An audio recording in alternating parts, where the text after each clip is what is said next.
దివంగత వైఎస్ రాజశేఖర రెడ్డి రేవంత్ రెడ్డిలకు రాజకీయాల్లో చాలా దగ్గరి పోలికలు ఉన్నాయి. వైఎస్ఆర్ లాగే రేవంత్ కూడా జనంతో మమేకమై కావడం ఇష్టపడతారు. వైఎస్ రేవంత్ ఇద్దరిది దూకుడు స్వభావమే. 2004 సంవత్సరంలో అప్పటి ముఖ్యమంత్రి చంద్రబాబును గద్దెదించి వైఎస్ రాజశేఖర రెడ్డి అధికార పీఠాన్నెక్కితే నేడు 9.5 సంవత్సరాల కేసీఆర్ను అధికార పీఠం నుంచి దించి రేవంత్ రెడ్డి అధికారాన్ని చేజిక్కించుకున్నారు. తన చిరకాల మిత్రుడు చంద్రబాబును వైఎస్ రాజశేఖర రెడ్డి గద్దెదించి తానెక్కితే బీఆర్ఎస్ అభ్యర్థిగా రాజకీయ అరంగేట్రం చేసి జెడ్పీటీసీగా ఎన్నికైన రేవంత్ రెడ్డి అదే పార్టీని గద్దెదించి ఏకంగా ముఖ్యమంత్రిగా పదవిని దక్కించుకోవడం అనితర సాధ్యమని చెప్పవచ్చు. ఉమ్మడి రాష్ట్రంలో సుదీర్ఘ పాదయాత్ర చేసి వైఎస్ రాజశేఖర రెడ్డి అధికార పీఠానికి చేరువయ్యారు.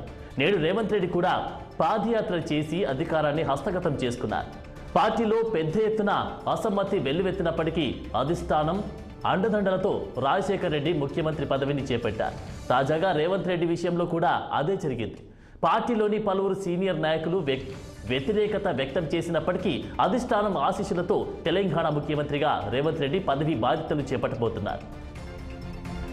వైఎస్ రాజశేఖర రెడ్డికి చేవెళ్ల చెల్లెమ్మ సెంటిమెంట్ ఉండగా రేవంత్ రెడ్డికి కూడా ఆదివాసీ చెల్లెమ్మ సీతక్క సెంటిమెంట్ ఉండడం కాకతాళీయమే.